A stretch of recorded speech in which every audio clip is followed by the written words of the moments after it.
Olá, queridos e queridas, é um prazer poder utilizar essa tecnologia que nós temos hoje para compartilhar um pouco daquilo que Deus fez na minha vida. Eu espero que venha gerar um peso de mudança na sua vida após o fim desse testemunho. Eu quero, antes mesmo de começar a contar, ler um texto que se encontra na Bíblia Sagrada, no livro do profeta Isaías, no capítulo 12, a partir do verso 1, que diz: "E dirás naquele dia: graças te dou, ó Senhor, porque ainda que te irastes contra mim, a tua ira se retirou, e tu me consolaste. Eis que Deus é a minha salvação, eu confiarei e não temerei, porque o Senhor Jeová é a minha força e o meu cântico, e se tornou a minha salvação. E vós com alegria tirareis águas das fontes da salvação. E direis naquele dia: dai graças ao Senhor, invocai o seu nome, tornai manifestos os seus feitos entre os povos, e contai quão excelso é o seu nome. Cantai ao Senhor, porque fez coisas grandiosas. Saiba-se isso em toda a terra. Exulta e canta de gozo, ó habitante de Sião, porque grande é o Santo de Israel no meio de ti." Bom, eu tive câncer a primeira vez com 5 anos de idade. Apareceu uma glândula aqui. Minha mãe foi ao médico para ver o que era e foi diagnosticado para eles que seria glândula de garganta, que era uma inflamação que com o tempo ia passar, coisa de criança, que eu poderia ir na praia, poderia brincar normalmente, fazer as coisas de criança normalmente. E o caroço, a glândula, ela começou do tamanho de uma azeitona, pequena, aqui nessa região do meu pescoço. Então minha mãe comprou lá na época os antibióticos que os médicos mandaram. Diziam que era uma glândula que através daquele tratamento iria ficar curado, sendo que o tempo foi provando o contrário, porque aquele caroço, que era do tamanho aproximadamente de uma azeitona, começou a aumentar a ponto de chegar a ficar do tamanho de uma laranja mesmo, aqui no meu pescoço. Meu pescoço já estava ficando deformado. Então os médicos começaram a ficar assustados e um médico na época pediu que fosse feita uma biópsia, sendo que na cidade onde eu moro, ele disse que não teria tanta infraestrutura, digamos assim, para ser uma operação bem sucedida. Então ele aconselhou que nós fôssemos para o Rio. E eu tenho um casal de tios, meu tio é enfermeiro, e ele foi um grande ajudador, pois ele logo providenciou a nossa ida para lá, porque eu moro no interior do Rio de Janeiro, e ele nos levou a alguns hospitais, sendo que o nosso ponto final, o último hospital que nós fomos, foi o Instituto Nacional do Câncer, o INCA, da Praça Cruz Vermelha. E ali, quando minha mãe e eu, nós nos deparamos com aquele hospital imenso, nós ficamos um pouco assustados, mais ela do que eu, porque eu não tinha tanta noção, tinha apenas 5 anos de idade. Mas a todo instante, ela tinha convicção, e ela tem, que Deus estava com ela, estava conosco naquele momento de vale, de deserto. Nós logo entramos, fizemos a triagem, era uma época de Natal, dezembro assim, e passamos rapidamente pela triagem, fomos logo a uma mesa redonda, onde os médicos avaliaram a situação, pediam uma bateria de exames. Fiquei aproximadamente um mês fazendo exames todo dia, para avaliar que tipo de câncer era, com a intensidade, somente onde estava, se estava localizado ou se estava em demais localidades. Graças a Deus foi só aqui. E um mês fazendo esses exames, eles pediram uma biópsia ao findar esse um mês, a bateria de exames, e a biópsia foi só para constatar mesmo que era câncer, pois eles já tinham mais ou menos a certeza. Então eles começaram logo o tratamento de quimioterapia, aproximadamente 6 meses tomando quimioterapia, fazendo tratamento. O cabelo caiu, fiquei careca, tinha aquele cabelo liso, e o cabelinho caiu, fiquei careca. Eu era criança, não dava muita importância para aquilo. Na época, Ronaldinho, esses jogadores, tudo, cabelo careca para mim não era problema. E eu também não quis catéter, pois geralmente eles colocam um catéter, mas eu naquela pouca idade já tinha a convicção de eu não querer, que eu não queria aquilo. Então minha mãe fez um compromisso lá com eles, toda vez que eu acabasse a sessão de quimioterapia, quando chegasse em casa ela iria colocar meu braço no gelo, água com gelo, bastante gelo, para poder hidratar as veias, para não ressecá-las. E assim ela fez, e foram 6 meses, mais ou menos na segunda sessão de quimioterapia, o caroço, que era bem grande, já diminuiu a ponto de quase desaparecer.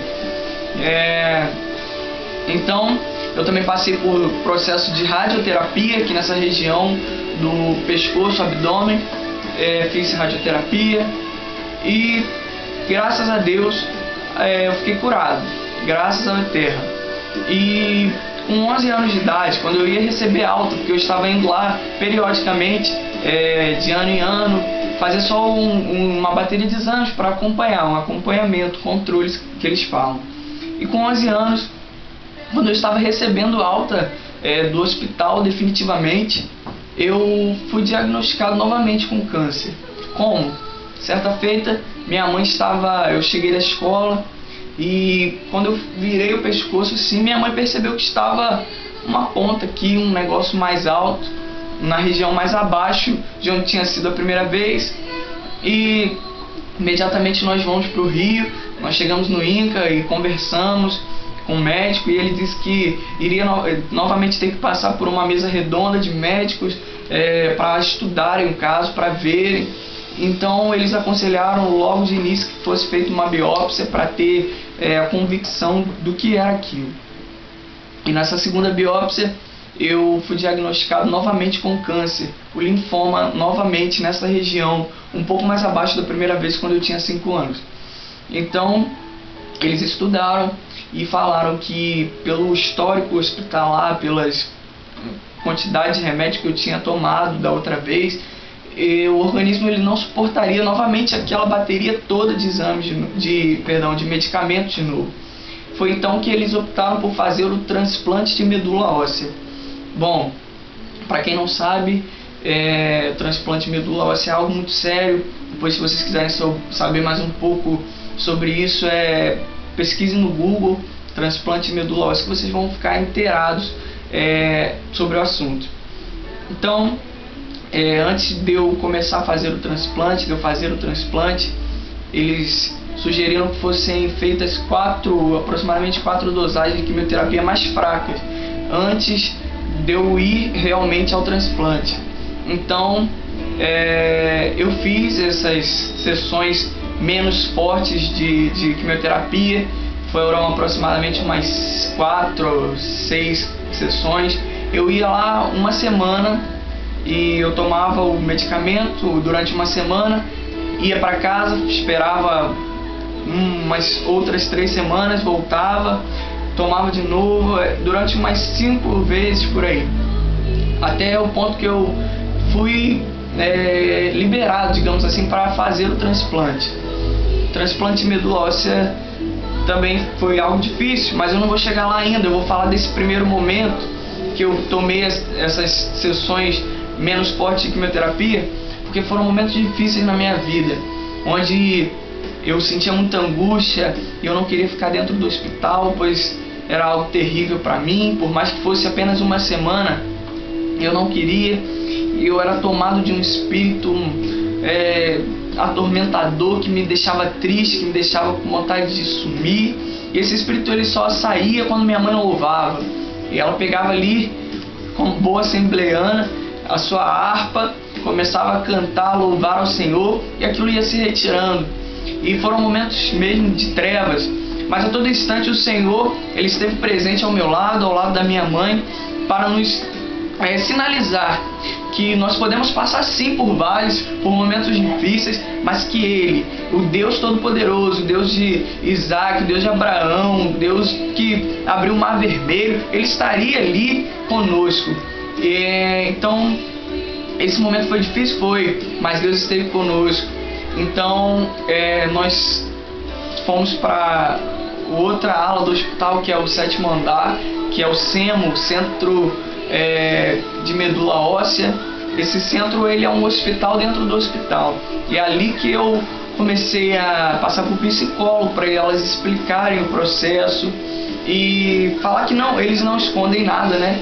Apesar da pouca idade eles falam, até porque também eu gostava de saber, eu queria saber o que iria acontecer, o que iria se suceder.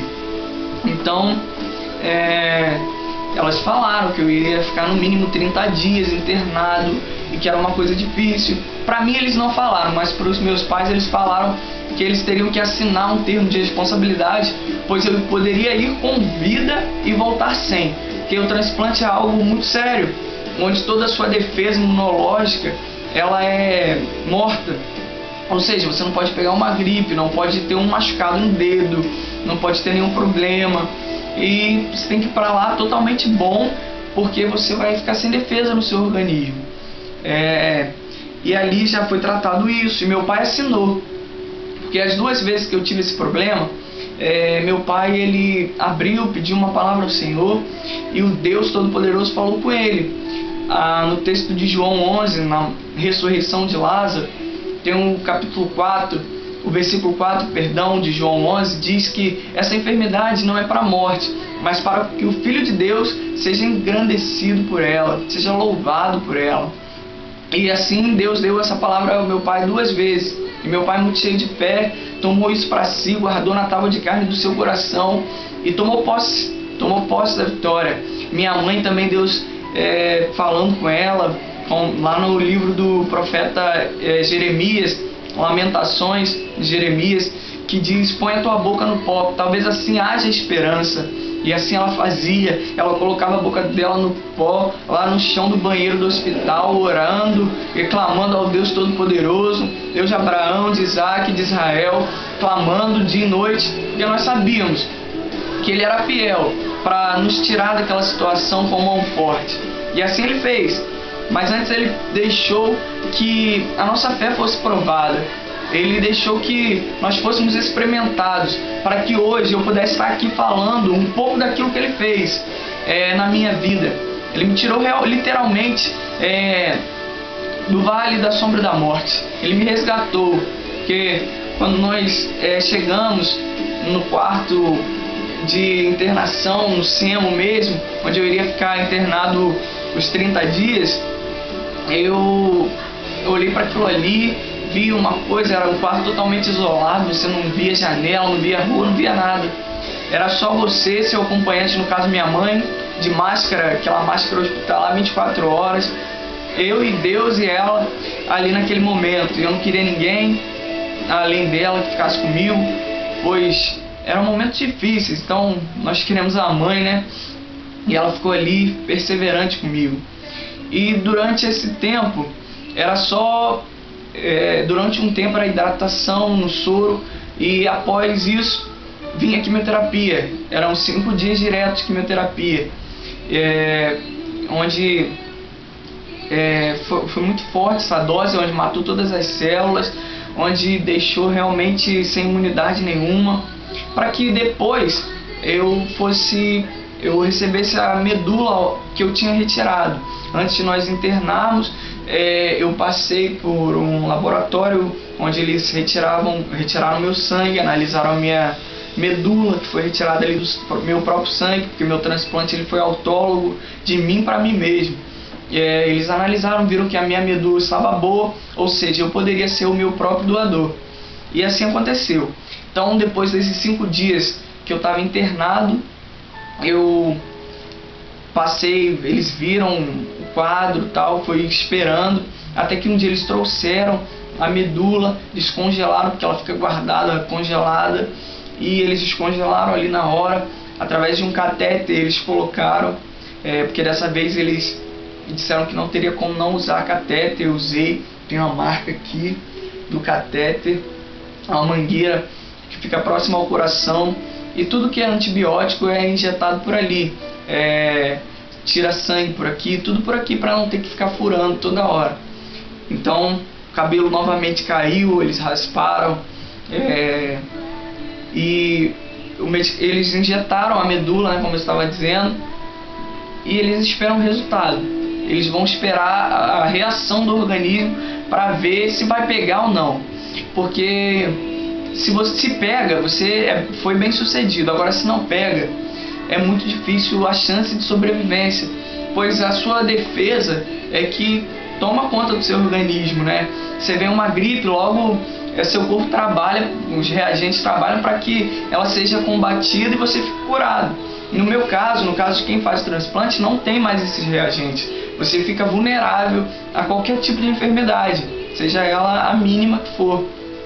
Então, eles esperaram e graças a Deus, Deus até nisso foi fiel, pois com poucos dias, logo minhas plaquetas, leucócitos foram subindo de forma milagrosa, que até mesmo os médicos ficaram assustados. Como pode subir tão rápido? Excelente. E como eles disseram no início que eu poderia ficar 30 dias, eu fiquei 21 dias. Pois a única coisa que foi pior para mim nesse tempo foi uma dor abdominal que eu sentia muito forte, dia e noite. Eu nem dormia, uma dor muito forte aqui na região do abdômen. Só passava com uma bolsa, uma compressa de água quente que as enfermeiras colocavam aqui e passavam. Fora isso, não tinha momento de sossego. Cheguei até a tomar morfina para passar aquela dor, aliviar. Foram momentos difíceis ali dentro. E todo instante o Senhor provando a fidelidade dele, provando que Ele era comigo e que Ele ainda é. Então,